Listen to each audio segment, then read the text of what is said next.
श्रीमन्नारायण नारायण नारायण भज मन नारायण नारायण नारायण भज मन नारायण नारायण नारायण श्रीमन्नारायण नारायण नारायण भज मन नारायण नारायण नारायण श्रीमन्नारायण नारायण नारायण भज मन नारायण नारायण नारायण श्रीमन्नारायण नारायण नारायण भज मन नारायण नारायण नारायण। सभी पुण्य आत्मा पूरी एकाग्रता से समझिएगा। अगर आपको ये कथा अच्छी लगी, कभी अपना परिचय अपने बाप के नाम से मत दो, अपनी जाति के नाम से मत दो। अंदर बैठा भगवान रोता होगा कि इनको कोई संत महात्मा नहीं मिला है, इन्होंने किसी की गुरु की शरणागति नहीं की है, ये मूर्ख हैं। और आप और हम लोग सारा जीवन गुजर गया, अपने पापा की बात बताएं, अपने दादा की बात बताएं। कितने पापाओं की बात बताओगे? भाई जी आवाज बंद कीजिए। कितने दादाओं की बात बताओगे? आप सोचो। कितने अपनी नौकरियों की बात बताओगे? अनंत जन्मों में अनंत नौकरियां। मैं आपको बता रहा हूं, आप स्वर्ग सम्राट रह चुके हो। आप स्वर्ग सम्राट की सीट पर जा चुके हो, वो तो याद नहीं है आपको। आपका असली परिचय हमको सत्संग से भी नहीं मिला। हमें सत्संग के बाद भी यह अज्ञानता नहीं मरी। नहीं, वो हमारे को वो कुछ झूठ मत बोलो, सच्चा परिचय दो। मैं परमात्मा का अंश हूं, माता पिता मेरे भगवान हैं, जात मेरी परमात्मा की जाति है, मेरा घर भगवान का घर है। लेकिन आप और हम लोग, आप अपना गोत्र बोलिए, हम बड़े खुश होते हैं। कौन सा गोत्र है तुम्हारा? इस मिट्टी के शरीर का गोत्र बताते हो? डूब मरना चाहिए। अगर अपना परिचय देना हो, या तो अपने गुरु से दो या अपने प्रभु से दो, तब तो तुम्हें आत्मज्ञान हुआ, वरना धिक्कार है। फिर तो आप भूतपूर्व ही बने रह गए। इतना कड़वा सत्संग कहीं सुनने को नहीं मिलता। मैं झूठ नहीं बोलता, सत्य बोल रहा हूं। तो रक्त बीज की तरह ये पाप बढ़ता चला जाता है। बड़ा महत्वपूर्ण सूत्र है। इसका अभिप्राय क्या? जब हम पाप को नष्ट करने के लिए उस पर पुण्य का प्रहार करते हैं, तब परिणाम क्या होता है? उस प्रहार से पाप का सर तो कट गया, पर क्या वो मरा? रक्त बीज की तरह हजारों पाप उत्पन्न हो गए। और ये हजारों पाप, ध्यान दो, ये है सत्कर्म का अभिमान। आप और हम लोग, हमने ये सत्कर्म किया, हमने ये सत्कर्म किया, हमने कल भंडारा किया, हमने कल गीता का पाठ कराया, कल हमने ये किया। ये अभिमान है। तुमने क्या किया बताओ? तुम क्या बने थे उसके अंदर? कोई मुझे बता दे, कोई मुझे बता दे कि तुमने उसमें क्या बने थे जो तुमने भंडारा किया, उसमें मिठाई तुम बने थे, सब्जी तुम बने थे, या पूरी तुम बने थे, या घी तुम बने थे, या कढ़ाई तुम बने थे? काहे का अभिमान कर रहे हो?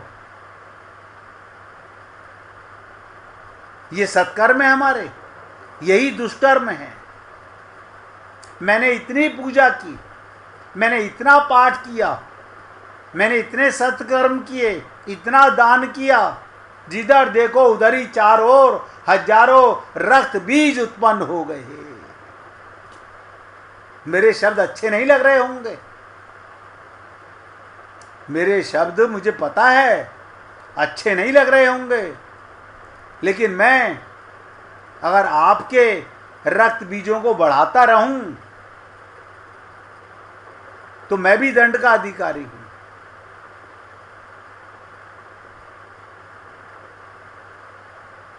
सबसे बड़ा सत्कर्म है हमें आत्मज्ञान हो गया और परमात्मा की प्राप्ति की व्याकुलता हो गई। वो हो गई क्या? नहीं, ये सत्कर्म तो हमने अभी तक नहीं किया। अभी तो घर के काम ही नहीं खत्म हो रहे हमारे, अभी तो हमारे घर के काम ही नहीं खत्म हो रहे बाबा। वो तो मरते दम तक भी नहीं होंगे, वो तो मरते दम तक भी आपके मन में संसार घूमता रहेगा।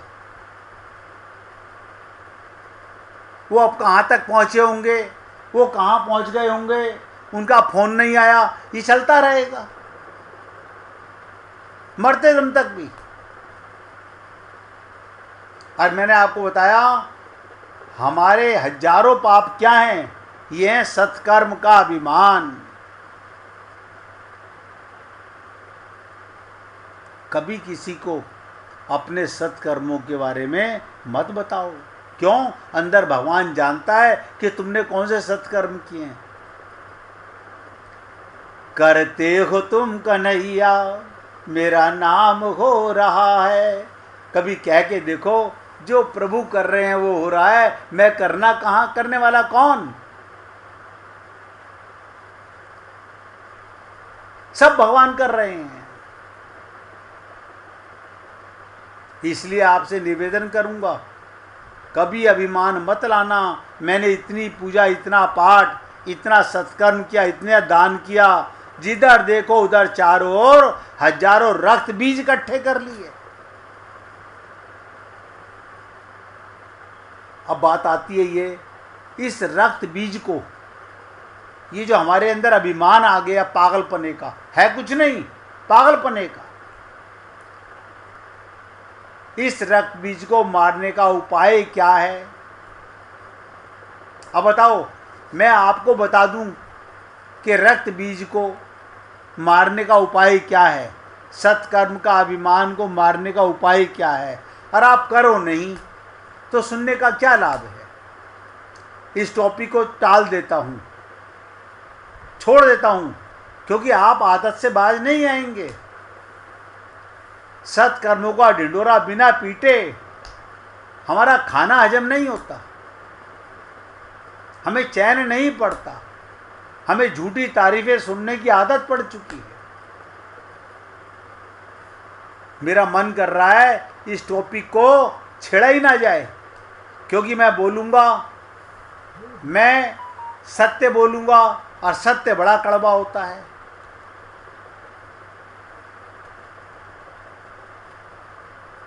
अब आप बताइए, आप अपने सत्कर्मों के रक्त बीजों को मिटाना चाहते हो तो मैं रक्त बीज के उपाय को बताऊं कि कैसे मरेगा। अब आप चाहते ही ना हो तो मैं क्या करूं?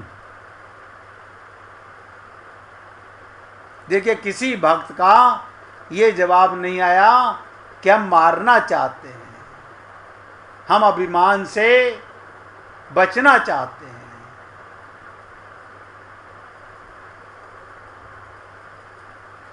तो हम ऐसा करते हैं, इस चीज को यहीं पर छोड़ देते हैं।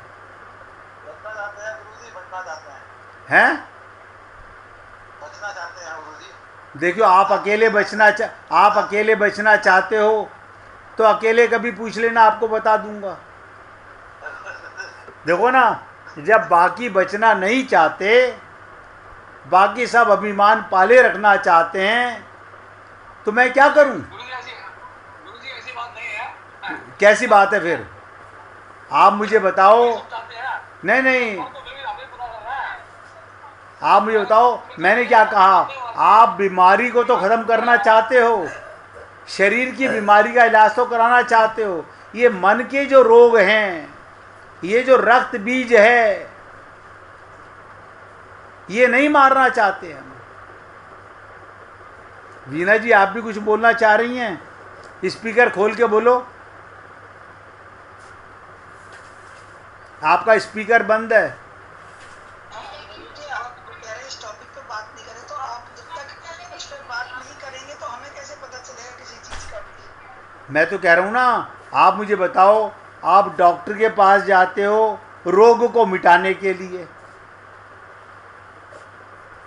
डॉक्टर कब दवा देता है? जब आप रोग बताते हो ना। अब हम तो अपना अभिमान पाले में इतनी पूजा, इतना पाठ, इतने सत्कर्म, इतना दान, जिधर देखो उधर रक्त बीज उठा रखे हैं हमने। बड़ा इंपॉर्टेंट प्रश्न बता रहा हूं। हमारे यहां पर रोज भंडारे होते हैं कॉम्प्लेक्स में। ये सब रक्त बीज के काम हैं कि मैंने भंडारा किया। अब इस रक्त बीज को मारने का उपाय क्या? सुन लीजिएगा। उपाय ये, रक्त बीज को कोई ऐसा मारे उसके रक्त का एक बूंद भी जमीन पर गिरने ना पाए। दूसरा रक्त बीज पैदा ना हो। अपनी झूठी तारीफें किसी के आगे मत करो, कभी मत करो। ये रक्त बीज को मारने का सरल उपाय है। हमें ये आदत पड़ चुकी है लोग हमारी तारीफ करें। क्या तारीफ है हमारे अंदर? आप सोचो, हमारी क्या तारीफ है? हमारी तारीफ तो मजा जब है जब परमात्मा करे। ये मूर्ख लोग हमारी तारीफ कर रहे हैं और हम बड़े खुश हो रहे हैं। जब देवी जी ने, आप तो अभी देवी जी के, नवदुर्गा के पाठ भी करते हो, उसमें देवी ने रक्त बीज का गला काटकर उसके रक्त को पी लिया था। सबको पता है ना? जिन्होंने सप्तशती का पाठ किया होगा उन्हें पता होगा कि रक्त बीज को किसने मारा? देवी जी ने मारा। और क्या किया? उसके रक्त को पी गई देवी जी। तब रक्त पी मारा गया और नए रक्त बीज उत्पन्न नहीं हुए। अशोक जी, समझ आया? आपने सबसे पहले पूछा था। आया। इसलिए सत्कर्म को भूल जाओ, पी जाओ। अपनी झूठी तारीफें कराने के आदि मत बनो।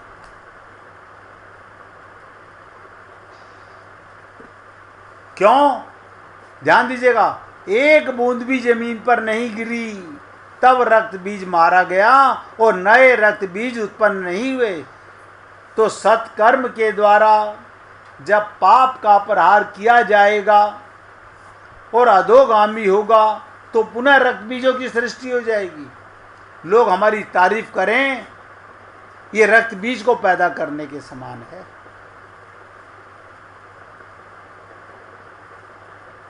पुनः रक्त बीज पैदा होंगे। और उपाय क्या? देवी अगर उसके रक्त की एक बूंद भी नीचे गिरने दें, तभी रक्त बीज का विनाश होगा। आप सब आत्माएं सत्कर्म करो, मगर उसकी तारीफ सुनने के कायल कभी मत करो। हम सब अपनी अपनी गलतियों का तो निवेदन कर रहा हूं, अपने आप विचार करें कि हमारे अंदर ये कैसा रोग है। तुलसीदास जी ने, किसी ने पूछा, मनुष्य के जीवन में पाप को मिटाने के लिए सत्कर्म का प्रहार किया जा रहा है, फिर भी ये रक्त बीज की तरह बढ़ते क्यों जा रहे हैं? इसके विनाश का उपाय क्या है? तुलसीदास जी से ही पूछा। एक उपाय तो मैंने आपको बता दिया कि देवी ने उस रक्त को पी लिया। पहली बात तो आपके अंदर ही ये भाव नहीं आना चाहिए कि मैंने कुछ किया है, क्योंकि आपके पास क्या है ऐसा करने के लिए? सब कुछ परमात्मा कर रहा है। अर्जुन को भी बड़ा अभिमान था, युधिष्ठिर को, भीम को, नकुल को, सहदेव को, पांचों पांडवों को बड़ा अभिमान था। हमने ये किया, हमने इतनों को मारा, हमने इतनों को मारा। और देखो भगवान ने क्या चाल चली, उन्हीं के पोते, भीम के पोते घटोत्कच से पुत्र बर्बरीक से उनका सामना कराया, और उसने कहा कि मारने वाला तो केवल सुदर्शन चक्र था, केवल सुदर्शन चक्र से मरा है। सबकी गर्दन लटक गई। वही पांचों पांडव जो अपने को कर्ता मान रहे थे, पांचों की गर्दन लटक गई। तो जब तुलसीदास जी से पूछा गया, मनुष्य के जीवन में पाप को मिटाने के लिए सत्कर्म का प्रहार किया जा रहा है, किंतु फिर भी ये रक्त बीज की तरह बढ़ते जा रहे हैं, इसके विनाश का उपाय क्या? अब देखिएगा, आज मैं देखता हूँ आज राजनीति कैसी हो गई है। पहले भी राजनेता होते थे, पहले के राजनेता कहते थे आपको हमारा काम पसंद आए तो आप हमें चुनिए, हमारा काम पसंद ना आए तो हमारे विरोधी को चुनिए। आज तो हमने ये किया, हमने ये किया, हमने ये किया। ये क्या है? ये सब रक्त बीज है। बुरा मत मानिएगा, सब रक्त बीज हैं। अपने मुंह अपनी तारीफ कर रहे हैं। अच्छा, किसी से पूछ के देखो तुमने कहां से किया? ये हमारे तुम्हारे पैसे से किया, ये पब्लिक के पैसे से तो कर्म हो रहे हैं, काम हो रहे हैं सारे। लेकिन हमारा अभिमान देखो कैसा है। तो तुलसीदास जी ने इसके विनाश का उपाय क्या क्या कहा? हरति एक अग असुर जालिका, तुलसीदास प्रभु कृपा कालिका। ये कालिका कौन है? बोले भगवान की कृपा ही कालिका है। प्रभु कृपा कालिका, ये एक सूत्र है। इसका सीधा सार्थ ये, ध्यान से सुनो, कि सत्कर्म करते हुए मैं करने वाला हूं, ये मन में भाव कभी ना आवे, कभी ना आवे, कभी ना आवे। हे पुण्य आत्माओं, आज निवेदन कर रहा हूं, जो भी सत्कर्म हो रहे, दुष्कर्म तो तुम करते हो, सत्कर्म भगवान करता है। मैं करने वाला हूं, ये भाव, ये वृत्ति, विचार भी मन में नहीं आने चाहिए। कर्तापन की वृत्ति आने पर रक्त बीज बढ़ेगा, पाप बढ़ेगा। सत्कर्म करते हुए भी अगर ये वृत्ति बनी रहेगी कि भगवान ने ही कृपा करके मुझसे सत्कर्म कराया है, तो रक्त बीज उत्पन्न नहीं होंगे। अब मैं उम्मीद करता हूं आप सब लोग भली प्रकार समझ गए होंगे। जो कर्म कर रहा है भगवान का, वो सत्कर्म भगवान ही करते हैं, अन्यथा ये बढ़ता ही जाएगा और कभी इसका विनाश नहीं होगा।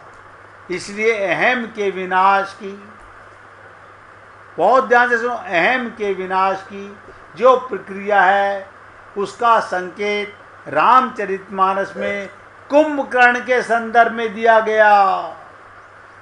कुंभकर्ण कौन है? अहंकारी।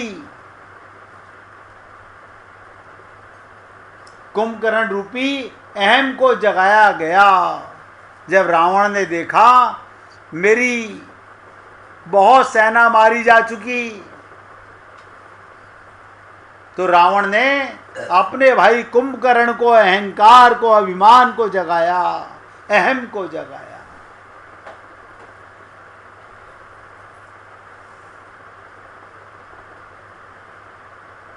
कब जगाया गया? जब रावण की आधी सेना मारी जा चुकी थी। यही अभिमान का मनोविज्ञान है। आधे दुष्कर्म मिट जाते हैं, तब कुंभकर्ण रूपी अहम को जगाया जाता है। इसका अभिप्राय ये कि लोभ को मिटाने के लिए दान किया, लोभ कुछ घटा, लेकिन उसके साथ मैं दानी बन गया, ये अहंकार आ गया। देखो कमाल की चीज, लोभ को मिटाने के लिए दान किया और दुष्कर्म मिटाने के लिए लोभ कुछ घटा, लेकिन उसके साथ तुरंत मैं दानी हूं, यह अभिमान का कुंभकर्ण जाग उठा। आप और हम लोग कोई इससे बचा हुआ नहीं है। हम सबके अंदर ये दुष्कर्म भरे हुए हैं, हम सब में ये अज्ञानता भरी हुई है, ये कुंभकर्ण अहम हम सब में भरा हुआ है।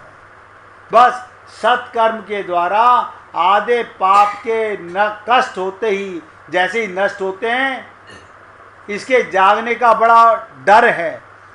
दान करके आप दानी ना कहलवाएं, तब दान का असर होता है। राम सुखदास जी कहते थे, जो हाथ दान दे तो दूसरे हाथ को पता नहीं होना चाहिए कि हमने क्या दान दिया है। और आजकल मैं देखता हूं हमारे वृंदावन के अंदर रोज दुनिया को बुलाया जा रहा है, आज हम रसोई करा रहे हैं, आज हम पोशाक पहना रहे हैं। ये क्या ढिंडोरा किस लिए पीट रहे हो?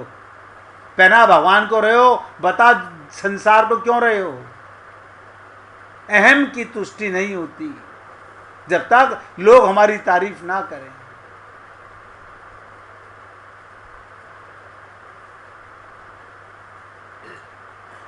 इसलिए आपको निवेदन कर रहा हूं, जो लोभ कुछ घटा लेकिन उसके साथ तुरंत मैं दानी हूं, ये अभिमान का कुंभकर्ण फिर जाग उठता है।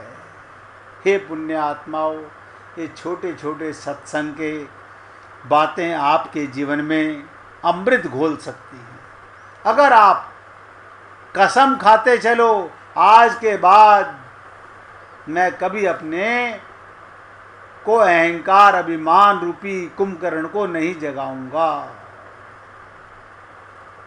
दान करके दानी नहीं कहलवाना चाहते, तो समझिएगा आपका अहंकार मर रहा है और अभिमान नहीं जाग रहा है। अन्यथा जैसे रावण ने कुंभकर्ण को जगाया, ऐसे आप और हम लोग भी अपने अंदर एक अभिमान पाल लेते हैं। 1 मिनट भगवान का कीर्तन करो, फिर आगे बढ़ेंगे। हरे कृष्ण